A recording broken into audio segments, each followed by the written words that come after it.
Stéphane, bonjour. Bonjour Vincent. Alors, est-ce que vous savez pourquoi vous êtes notre invité aujourd'hui?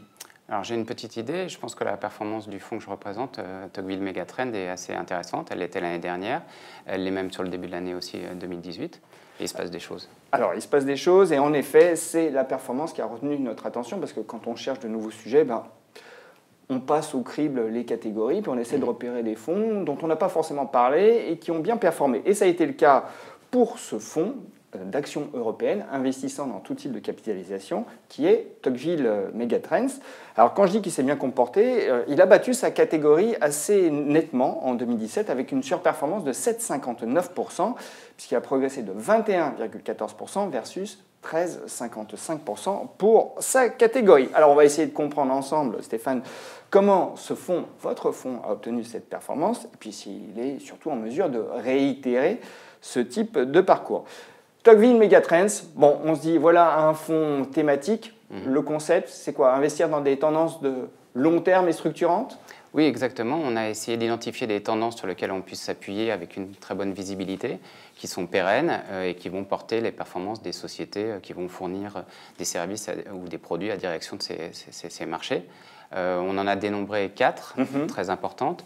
Tout ce qui est défis démographiques, avec à la fois les sujets de vieillissement de la population, mais aussi tous ceux liés à l'urbanisation, la croissance de la population dans les pays émergents. Les défis technologiques, ceux qui fournissent les outils pour aider les entreprises et les utilisateurs à passer au monde digital. Donc ça, c'est un marché très très vaste. Il y a tout le sujet de l'épuisement, mais aussi le renouvellement des ressources qui sont importantes pour l'avenir de la planète et donc pour ses habitants. Et le dernier sujet, c'est tout ce qui est échange et biens, la multiplication des échanges et des biens à l'échelle de la planète, c'est un sujet type mondialisation. Alors on va voir dans le détail comment vous abordez ces différents thèmes et dans quel type de valeurs vous investissez. Mais est-ce que finalement l'identification de ces 4 grandes tendances induit des biais sectoriels dans le portefeuille? Il pourrait y avoir une tendance naturelle à aller un peu plus vers les thèmes de croissance rapide et soutenue. Néanmoins, il faut qu'on fasse un travail constant d'identification aussi de sous-tendances au sein de secteurs qui sont en croissance faible. Au sein des ressources naturelles, on a par exemple, et notamment dans le sujet des utilities, c'est un secteur à croissance naturelle assez faible. Néanmoins, on peut se dire que la part des renouvelables, par exemple, va avoir une contribution à la croissance importante. C'est un moyen de filtrer les sociétés. L'existant n'est pas extraordinaire, néanmoins, il va y avoir quelque chose qui va émerger, qui va faire que le trend de croissance peut changer de trajectoire. Et c'est ça qui nous intéresse aussi, les changements de rupture, les accélérations. Alors justement, comment vous sélectionnez les titres? Eh bien, alors, la partie simple, c'est identifier les valeurs en plus forte croissance et puis après essayer d'identifier celles sur lesquelles il va se passer des choses, sur lesquelles il peut y avoir un produit dans les cartons, dans les labos de R&D, il peut y avoir dans l'équipe commerciale quelque chose qui est en train de se passer, tout ce qui va faire pour que en fait, ce produit qu'on ne connaît pas encore, que le marché ne connaît pas encore, devienne un contributeur important au devenir de la société dans les années suivantes. Et pour faire ça, il faut rencontrer les sociétés, le maximum de sociétés dans l'année. Alors vous en rencontrez combien par an? C'est minimum 150 à 200 meetings par an, plus des lectures, plus évidemment lire des études, faire des screenings chiffrés, essayer toutes sortes de moyens pour essayer d'identifier des tendances, parfois aller à des conférences, lire les travaux des techno-évangélistes, tous les gens qui identifient ce qui se passera dans le futur, qui peuvent sembler un peu lointains, mais qui vont devenir une réalité dans les prochaines années. Donc il faut être toujours sur la brèche et chercher à identifier vraiment des facteurs de rupture pour des entreprises qui présentent même parfois des profils de croissance qui ne sont pas mirifiques. C'est bien ce qu'on a compris. Exactement. Très bien. Alors, est-ce que dans un fonds comme Megatrends, Tocqueville Megatrends, on garde les titres longtemps?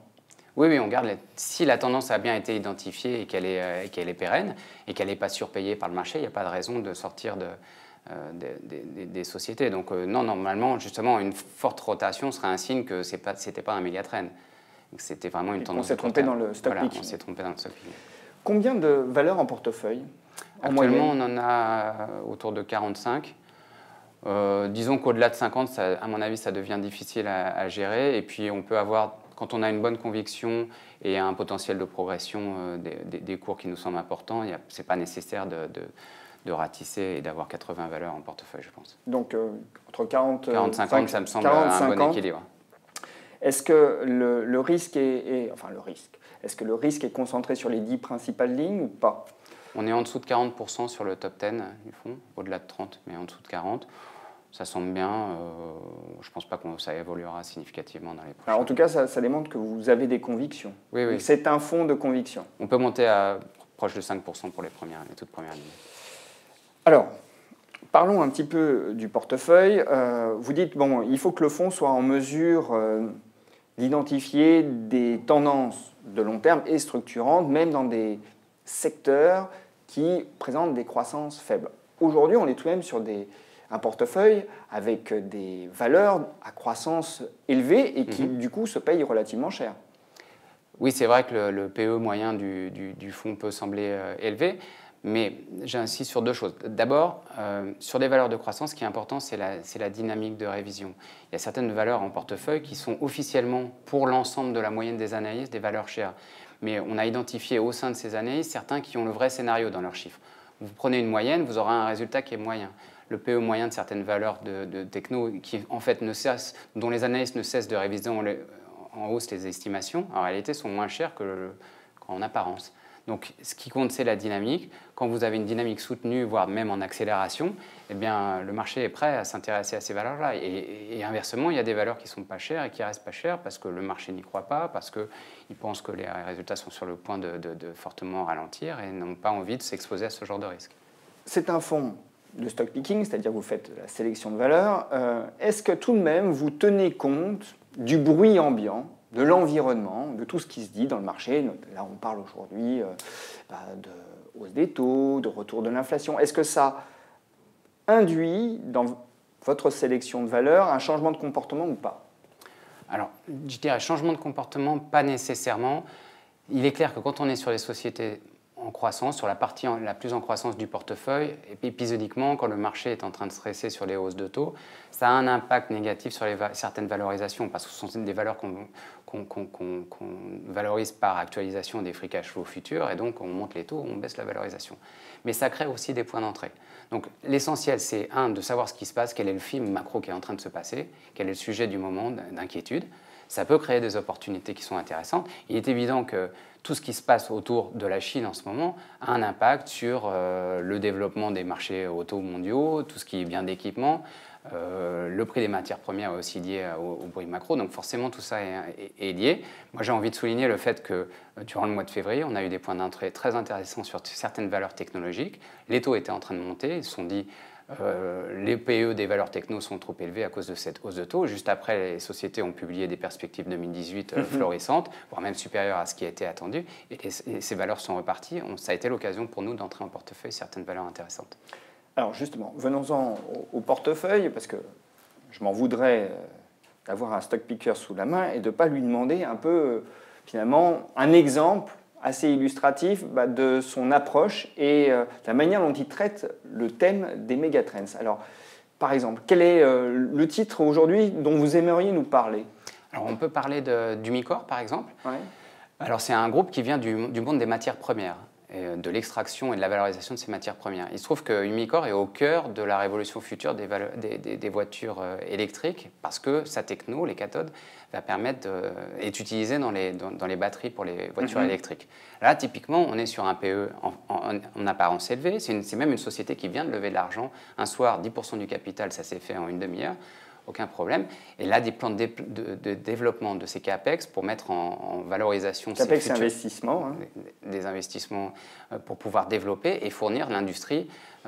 Comme on le sait, il n'y a pas sur la planète pour l'instant suffisamment de capacité pour pouvoir fournir toutes les voitures électriques que la planète est censée acheter autour de 2022-2024.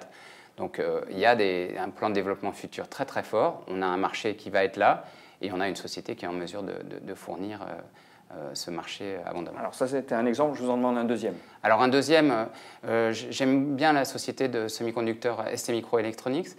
Pourquoi c'est une image un peu sulfureuse, parce que ça n'a pas été que des bons souvenirs. Elle a eu un historique contrarié à une époque, notamment dans le marché de l'électronique grand public. En fait, il y a 2-3 parties qu'il faut bien séparer au sein du groupe. Il y a un positionnement historique sur l'automobile et les biens d'équipement qui est très solide. STM, c'est des niveaux de croissance et de profitabilité qui sont très proches de ceux d'un Infineon, qui est considéré comme le best in class, voilà, en Europe, dans les semi-conducteurs. Et puis à côté, on a cette activité électronique en public qui, par le passé, était contrariée, mais qui a fait l'objet d'une très forte croissance ces 2 dernières années, parce qu'ils ont signé avec un grand fabricant de smartphones de la Silicon Valley, et qui sont en train de fournir un module qui est la caméra 3D. La caméra 3D, à court terme, dans les téléphones, ça permet simplement d'allumer l'écran et de vous reconnaître quand vous mettez votre tête en face de l'écran. Mais à terme, ça va être une nouvelle interface homme-machine, ça va permettre de faire de la réalité virtuelle, ça va permettre de faire du e-commerce, simplement prendre vos mensurations automatiquement juste en mettant le téléphone devant vous. Donc on est à l'aube de quelque chose qui va probablement être dans tous les smartphones dans les prochaines années.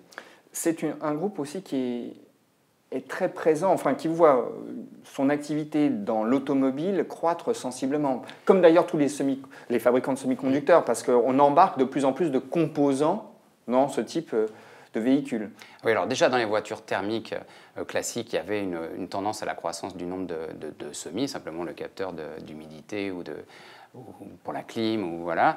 Mais évidemment, avec le passage à l'électrique, voire à la voiture autonome, on aura de plus en plus de semis dans une voiture. Donc la moyenne de l'industrie, c'est entre 300 et 400 $ de contenu semis dans une voiture. Et sur le haut de gamme, c'est 800 voire 1200 $ par voiture. Donc on a une croissance en fait, qui est supérieure à 10% chaque année, un petit peu indépendamment du cycle économique et du cycle de remplacement des voitures, parce que les gens ont besoin de plus de fonctionnalités. Un jour, vos enfants demanderont du Wi-Fi à l'intérieur de la voiture quand elle roulera, un peu comme ils le font dans le train. Et ben, voilà, les besoins sont croissants. Donc en effet, une société en mutation et dont l'activité n'est pas toujours bien perçue, puisqu'elle est sur des marchés qui sont très dynamiques. Des marchés dynamiques en croissance, et puis une société aussi qui a nettement augmenté sa profitabilité, et maintenant qui est beaucoup plus solide qu'elle était par le passé.